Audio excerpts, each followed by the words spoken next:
Hey, good morning everybody and welcome to the vlog. I hope the start of your day is amazing.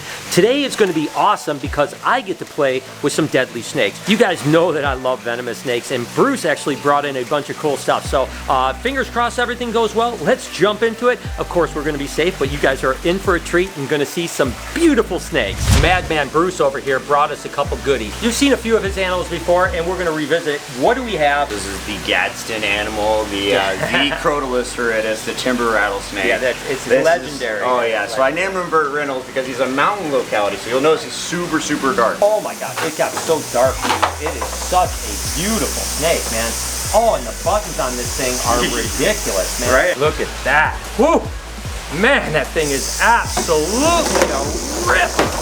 Wow, now you gotta really give rattlesnakes a tremendous amount of birth. Because believe it or not, it may seem like we're kind of far back, but he's got such a spring-loaded strike that he could probably strike close to here. So I don't want to do it, and he's definitely threatening right now, right? Oh yeah, he's like, he can literally lift his whole entire body and launch it at you. Yeah, so we want to always be careful. Look at the buttons on that little monkey. How many are there? So I believe there might be actually about 15. I never gotten, like, I've chewed them a couple times, but I always forget to actually count the buttons every time I do. Oh my god. I mean, honestly, you get a rattlesnake in your hands, you're not really thinking about counting the buttons, you're more thinking about like, all right, they need to put you back. Well, that's amazing. I mean, he's amazing. Now these guys, what, get darker in certain seasons and lighten up? So I know they actually, they have like a firing up, firing down period. The reason that, from my understanding, the reason why they're so dark, at least in the mountain localities, closer you are to the sun, more sun, the more you need to absorb, especially in colder climates. So these guys, like, they want to get out, get the sun, and get back in as soon as they sit back into their dens as quickly as possible. That thing is ridiculous. These guys are live-bearing pit vipers, which are absolutely incredible. You can see those big pits.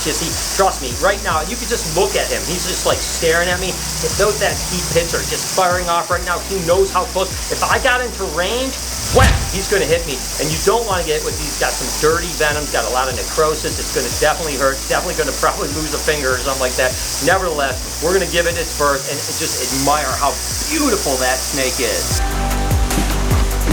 One of my all-time favorite little snakes, man. Oh my gosh, this thing. Bruce, it's grown quite a bit. I remember when you first got it, it was quite a bit smaller. Dude, oh my god, he was a baby last time. Oh my gosh, he's so beautiful. I mean, just look at the cryptic patterning on that. So here in a minute, we're going to show you Gaboon Vipers as well, which are both Vitis, but they're similar looking. But would you say that rhinos and Gaboons are different to work with? 100%. Really? Absolutely. You know, with a Rhino Viper, I've always got a little bit more caution with them, just because like they just fly off at the handle for no reason, and they don't really hook all that great either. Like there's just so many reasons why it's just an animal it's beautiful to look at, but for the most part, you just leave it alone. Yeah. But like as far as the Gabby, I mean, there are some days where it's like, man, you're a baby, it's a sweetheart. That's what I was saying. I was just looking. I'm like, I want to pick it up so bad, but I'm going to leave that to my friends Tyler and Chandler. Absolutely stunning. I mean, that thing's pattern is as cryptic as it gets, and just that almost seems unreal that Mother Nature can make that. I mean, you know, every time I show this to people, honestly, I get the same questions all the time. Like, you know, like what did you do to get this animal to look like this, and all these sort of other questions. I was just like, man, this is how God made it, man. That's Mother Nature right there, and that is a work. That is truly living art. Whew. This is Buffy the Puffy. Bruce, where'd you get that name from? Of course, we got the Puff Adder. I mean, dude, these things are ridiculous, man. They're so cool. It's interesting how you got like the Gaboons, the Rhinos, the Puffs, all from the same region, kind of, and they're all so similar but very different. You know? Almost like you said, there's some very basic things that are similar, but they're like astronomical differences in so many different ways. Yeah. Like, oh my god, like I mean, like right away you can already tell, like especially in her way of being defensive, like she'll shield her head up and bow it down towards you, whereas like the Rhino, you kind of notice he sort of like pokes his head up a little bit, like almost like he's like holding himself up.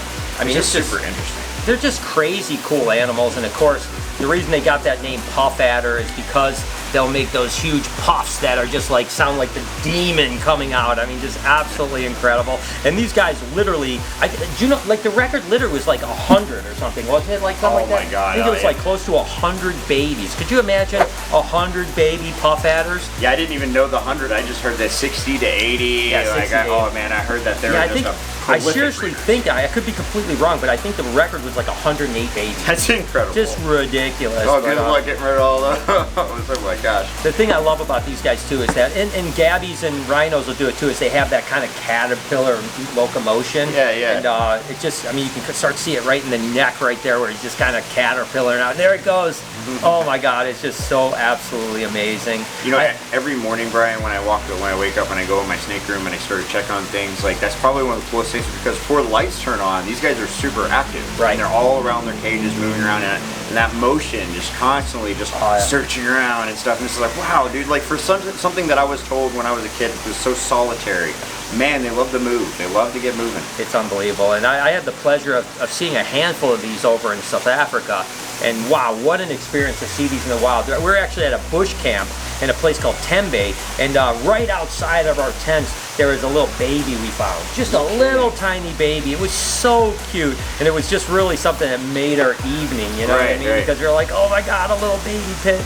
You know, it's just so beautiful. I tell you, I love these guys. Oh my goodness. And then there's the Gaboon Viper. Again, the Rhinos are amazing, but for whatever reason, Gaboons for me are the top, you know. I mean, it's I mean, they are absolutely amazing. Of course, I almost flew all the way to Cape Town when I was in Durban just to see the baby albinos, because I was in South Africa just a little bit after they were born. So there's albino Gaboon Vipers over there, and I tell you what, they're ridiculous. But Gaboon Vipers are something just about that giant head, and when these guys get huge, I mean, their heads are like that big, and of course, the longest fangs of any venomous snake.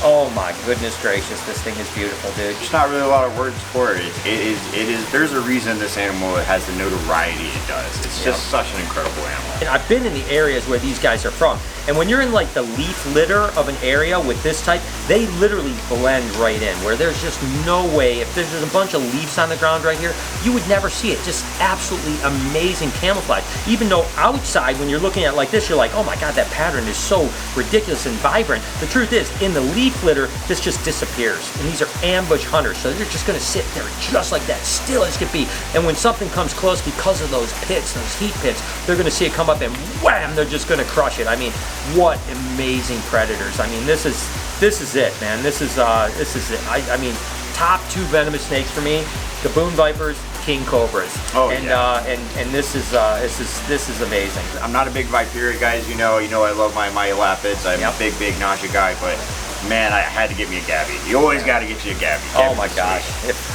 Now we just got to talk Laura into letting us have a venomous section. And then we'll be good to go. Got a few cool babies. You guys know I love cutting eggs, but I love seeing baby snakes. I mean, and this clutch is pretty cool. This was actually a lemon blast to a pewter lesser. So we have a bunch of really cool stuff that's combinations thereof. This is actually a super pastel lesser cinnamon here. So the cinnamon lessers, they call them lithium. This is the super pastel version. I just love that kind of silvery, kind of almost like a purplish tone to it. And then the other two babies from this clutch are both the same genetically, and they are super cool. These are super pastel, they're pinstripe, and they are cinnamon and lesser. So these are basically the all-gene animals, and we hit two of them in this clutch. When these guys shed out and have that kind of purple lavender hue to them and stuff like that, absolutely wonderful. I'm not really sure. I kind of like the one with pattern more, because you can see it. In this one, you can see a little bit of pattern on the neck area. That's kind of cool too. Nevertheless, that was some great odds for 3 eggs. We crushed it, and these babies are absolutely amazing. Got another little clutch of Abbott's Okatee corn snakes here. Again, straight Abbott's Okatees, nothing else, no heads. Then that's one thing that, you know, like corn snakes are kind of like a box of chocolates. You never know what you're going to get, but when it comes to the pure Abbott's Okatees, you know exactly what you're going to get. You're going to get normal Abbott's Okatees. They're not het for albino, they're not het for sunkissed, they're not het for anything else, just pure Abbott's Okatees. So it's always nice knowing that when you open up that box, you're going to get a bunch of really beautiful classic Abbott's Okatees. And those are great building blocks, because sometimes you don't want there to be hidden genetics. If you're working on a particular phenotype or color phase or whatever you want to call it, you don't want there to be hidden genes. So the Abbott's Okatees are a great way to really be able to know exactly what you're working with genetically.